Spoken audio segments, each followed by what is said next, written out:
Guys, I'm absolutely livid. And it's about something that's not new. I just didn't know because I stopped reading. Like, I read It Ends With Us, but I didn't read the sequel. Like, It Starts With Us. I was chatting with Jen this morning. Shout out to Jen. She asks the best questions, and, like, literally, like, I am blown away.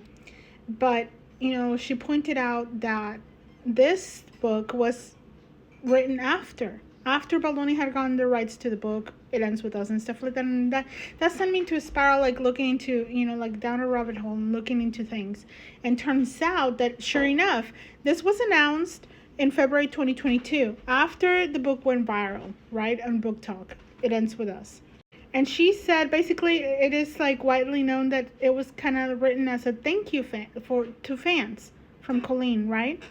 Somebody explain to me, how does Blake Lively and Colleen Hoover, how do they have the audacity of even saying that they are advocates for women?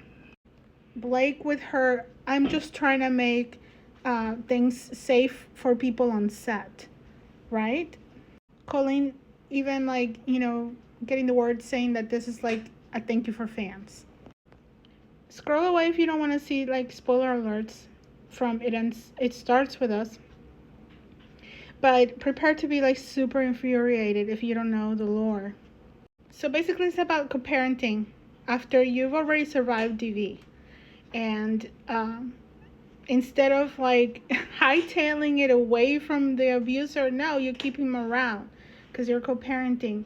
But see, this is not realistic. Like, safety is first. You can't be doing that because it puts you like in very dangerous places, in my opinion, allegedly. For example, like they're co-parenting like baby Emerson. She's 11 months old.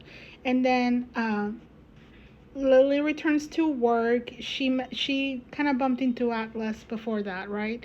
But she, it was a brief meeting. And then, she's hesitant to text him because of fear of how Ryles will react. If you are fearful of Ryles, why is he still around?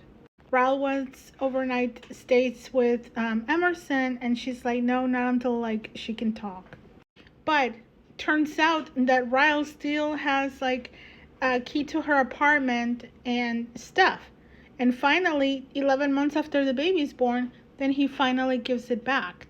How do you let an abuser and not only of DV, but almost somebody that almost raped you, how did you give them the keys to your apartment? How he still has them? Like, how?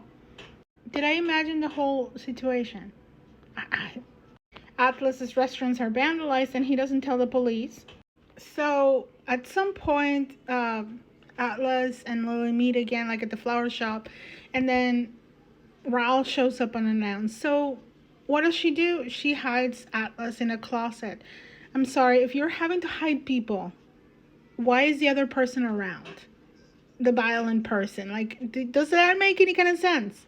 No. It's a very unsafe situation for anybody. For mom and kid. Are you kidding me?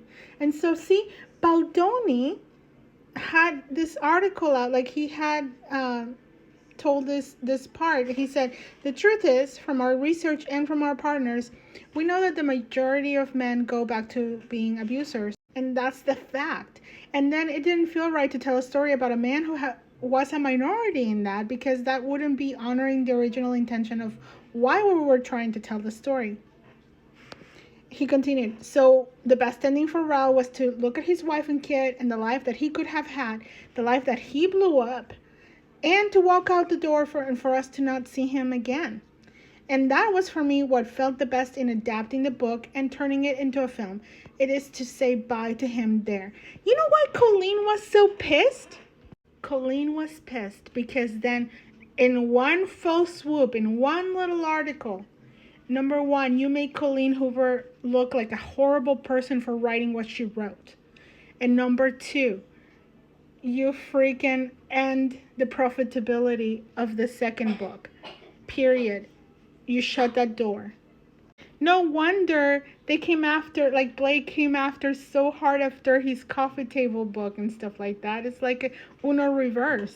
You shut down my sequel with your article, then I'll shut down your, whatever commercial deals you have or books deals that you have.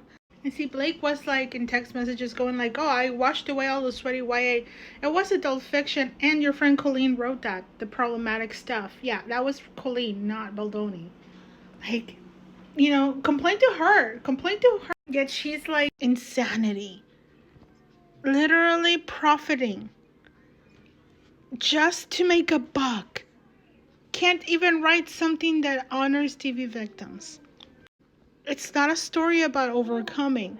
It's a story about putting yourself in danger over and over and over.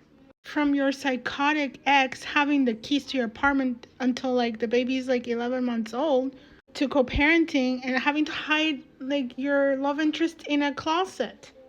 Dating while co-parenting with somebody that tried to grape you, really? Like, does that make any kind of sense? No. These women, it makes me so mad. How dare they say that they advocate for women? How dare Blake Lively sit there and accuse him of SH and also say that she wants to make conditions safe for women on set. But she wants to make the sequel and she wants to direct it. She said it herself in that Forbes Brazil interview where she was like, if she has the rights, I'll follow her anywhere. And Colleen was like, you heard her. Both of them wanting to make this sequel and wanting to act out this whole plot of this crazy book is insane. The only one that we could probably trust would be Baldoni to tell the story right and change things to where like people aren't putting themselves in danger or sending the wrong message to victims out there. Anyway, there's a theory about like that this was like all of it. The whole defamation of Baldoni started way before with crazy lawsuits before It Ends With Us. Before starting of the filming. And I feel it has to do with this.